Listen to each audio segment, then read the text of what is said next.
మేము యేసయ్య గెలుపును పొందుకుంటామని ఈ వాక్యము ద్వారా ముగిస్తున్నాను.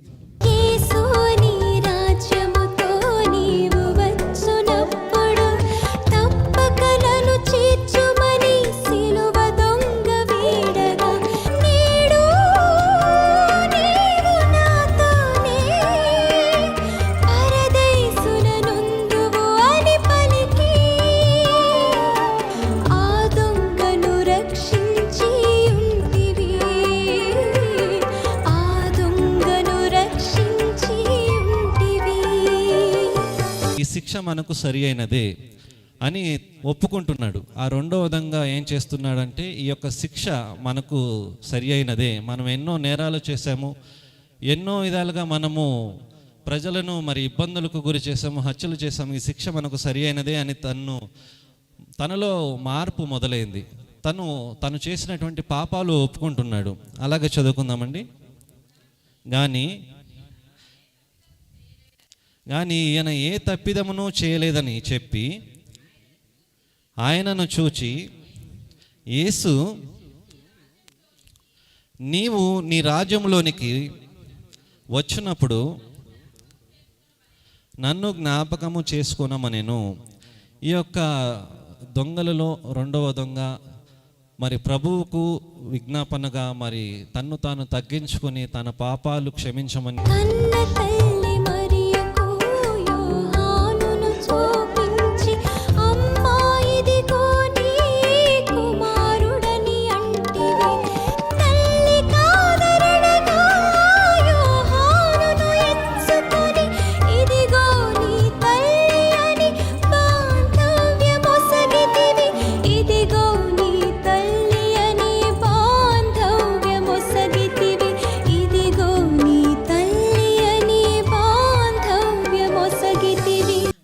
ఎన్నో బాధలు, ఎన్నో రక్తాలు కారా ఇంతవరకు చూసాం మనము.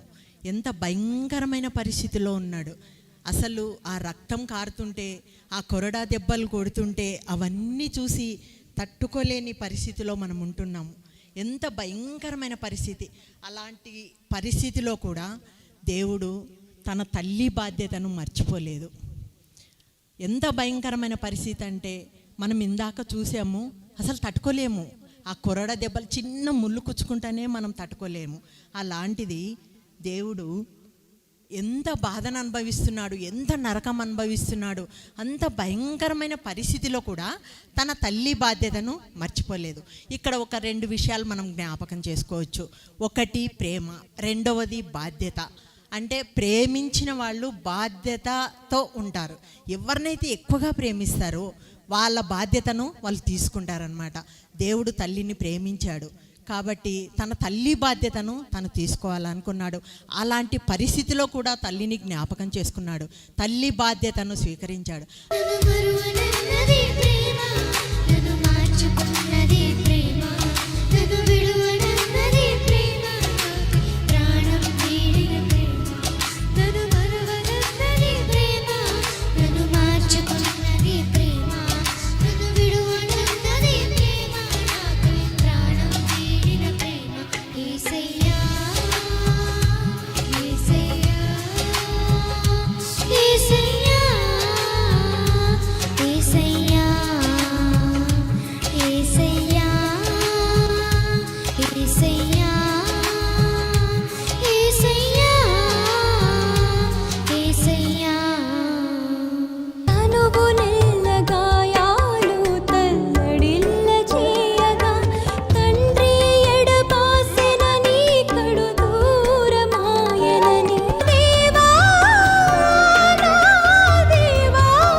పాపం కూడా వెళ్ళిపోయిందనమాట. అదంతా వెళ్ళి ఎక్కడ ఉంది అంటే దేవుని దగ్గర ఉంది, యేసయ్య దగ్గర. అప్పుడు వచ్చేసి యెహోవా దేవుడు ఏం చేశాడంటే, అబ్బా లోకమంతా పాపం ఉండే, ఇప్పుడు నా కుమారుడు పోయిండు అంతా అని చెప్పి యేసయ్య సైడ్ చూస్తలేడు అనమాట. లోకం అంతా చూస్తే మనం అంతా తెల్లగా, అంతా ఫ్రెష్ వస్త్రాలు, దైవికంగా ఉన్నట్టు అందరు కనిపిస్తుంది అనమాట. పాపం లేని మనుషులు అంతా కనిపిస్తారు. ఎందుకంటే ఆ క్షణం ఎప్పుడైతే గుడ్ ఫ్రైడే, మంచి ఫ్రైడే, ఆ రోజు నీ పాపము నా పాపము అంతా వెళ్ళిపోయింది. ఎందుకు? దేవునికి సెలవు వేసినప్పుడు. అందుకని దేవుడు అలా చూస్తున్నాడు. చూస్తుంటే అప్పుడు వచ్చేసి యేసయ్య ఏమనుకున్నారంటే, అయ్యో నా దేవుడు నన్ను పంపించాడు, నేను పుట్టినరోజు నుంచి ఇక్కడి వరకు నాకు అంత ధైర్యం ఇచ్చాడు, అంత ప్రతిదీ నడిపించాడు, ఇప్పుడైతే నా చెయ్యి విడిచాడు అని చెప్పేసి ఈ వాక్యం చెప్తున్నాడు అనమాట. నా దేవా నన్ను ఎందుకు చెయ్యి విడిచితివు అని అర్థం. సో నన్ను చెయ్యి ఎందుకు విడిచినావు అని చెప్పి అలా బాధపడుతున్నాడు అనమాట. దేవుడు నన్ను చెయ్యి విడిచినావు దేవుడా, ఇప్పుడు పాపమైతే ఎరిపోయింది కానీ నువ్వు నన్ను చూస్తలేవు అని చెప్పేసి.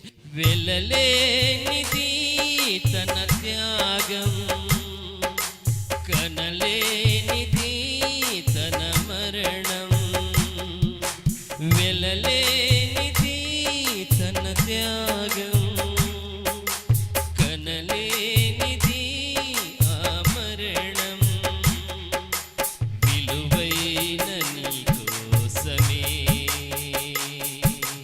బలియాయను మన కోసమే, నిలలేని నీ కోసమే బలియాయను మన కోసమే.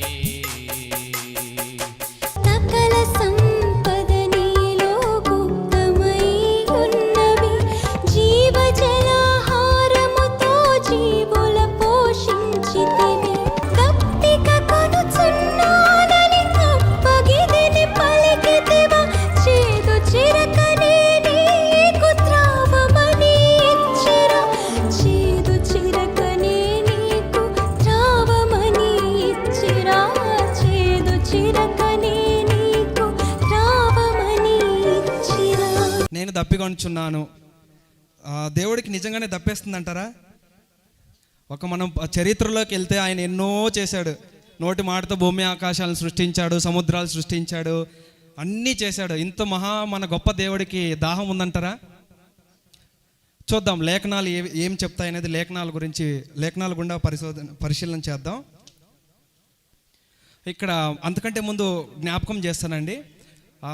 గ్రిగేడియన్ క్యాలెండర్ ప్రకారం మన యేసుప్రభుల వారిని గురువారం నుంచి టార్చర్ చేసి ఉంటారు. సో ఆయన్ని సిలువ వేసిందేమో శుక్రవారమే, కానీ గురువారం సుమారుగా పట్టుకొని ఎక్కడ పట్టుకున్నారు యేసుప్రభుల వారిని? గెత్సెమనే తోటలో పట్టుకున్నారు. అక్కడి నుంచి ఇంకా రాత్రంతా ఆయన్ని హింసించి సిలువ వేస్తారు. కానీ అప్పటి వరకు ఆయనకు ఏమీ ఉండదు. కానీ ఇక్కడ నేను చెప్పాల్సింది ఏమంటే, వాళ్ళు చేసింది మానవతా దృక్పథంతో ఆలోచిస్తే, ఆయన నేను దప్పికొనుచున్నాను అనగానే వాళ్ళు ఏం చేస్తారంటండి, చిరకను హిసోపుతో ముంచి యేసుప్రభుల వారికి అందిస్తారు. కానీ అది ఎలా ఉంటుంది? చేదుగా ఉంటుంది. లేఖనములు నీ యందే నెరవేరి ఉన్నవి, పాప శాప భారములు వీపున భరించితివి. నీ గాయములు మాకు నిజమైన స్వస్థతను, సమాప్తము అయినదని ఎలుగెత్తి చాటితివా, సమాప్తము అయినదని ఎలుగెత్తి చాటితివా, సమాప్తము అయినదని ఎలుగెత్తి చాటితివా. యేసుక్రీస్తు వారు సిలువలో ఉన్నప్పుడు శరీరం అంతా రక్తం, చేతులకు కాళ్ళకు మేకలు దిగబడ్డాయి. తలపై ముళ్ళ కిరీటం, 136 కేజీల బరువైన సిలువను తను మోసి ఆ వణుకుతున్న పెదాలతోటి పలికిన మాటే సమాప్తమైనది. ఆయన ఓటమి ప్రకటించలేదు, విజయాన్ని ప్రకటించాడు. పాపానికి, మరణానికి, శాపానికి వ్యతిరేకంగా సాధించిన సంపూర్ణమైన విజయాన్ని ప్రకటించాడు. నీ త్యాగం నా విలువను పెంచింది, నీ రుధిరం నా పాపం తుడిచింది, నీ శాంతం నా మదిని గెలిచింది, నీ ప్రేమయే నా గాయం మాన్పింది. నీ సిలువే నా శరణం, నీ రక్తమే నా విజయం, నీ సిలువే నా శరణం, నీ రక్తమే నా విజయం. విలువలేని నా కోసం మరణించావు ఈ భువిలో, చలనం లేని నా బ్రతుకు చిగురించింది నీ ప్రేమలో. విలువేలేని నా కోసం మరణించావు ఈ భూమిలో, చలనం లేని నా బ్రతుకు చిగురించింది నీ ప్రేమలో. కమ్మేసిన చీకట్లను నిత్య వెలుగుగా మార్చావు, సర్వస్వము నా కోసము సిలువపై దారపోసావు. నీ సిలువే నా శరణం, నీ రక్తమే నా విజయం. నీ సిలువే నా శరణం, నీ రక్తమే నా విజయం. అద్వితీయ కుమారుడాధిక శక్తి నొందితివి, ఆత్మతో సత్యముతో తండ్రిని ఘనపరచితివి. తండ్రి నా ఆత్మను నీకు అప్పగింతునంటివి, నీ అంతట నీ ఆత్మను అర్పించితివి, నీ అంతట నీ ఆత్మను అర్పించితివి.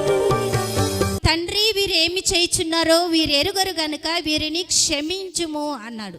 అక్కడ తండ్రి అని సంబోధిస్తూ ఉంటున్నాడు. ఇక్కడ 7వ మాటలోనికి వచ్చినప్పుడు ఆయన మరలా తండ్రి నా ఆత్మను నీ చేతికి అప్పగించుకొనిచున్నాను అని ఆయన అంటున్నాడు. ఈ 2 మాటలు చూడండి, ప్రారంభంలో తండ్రి అని ప్రారంభించాడు, 7వ మాట ఆఖరిలో కూడా తండ్రి అని సంబోధిస్తూ ముగిస్తూ ఉన్నాడండి. మరి ఈ మాట నిజముగా చాలా విలువైన మాటగా మనము చూస్తూ ఉంటున్నాం. మరి 7వ మాటలోని ఆత్మీయ భావం ఏమిటంటే, యేసు పలికిన 7వ మాటలో విజయాన్ని మనము చూడగలుగుతున్నామండి. అవునా కాదండి?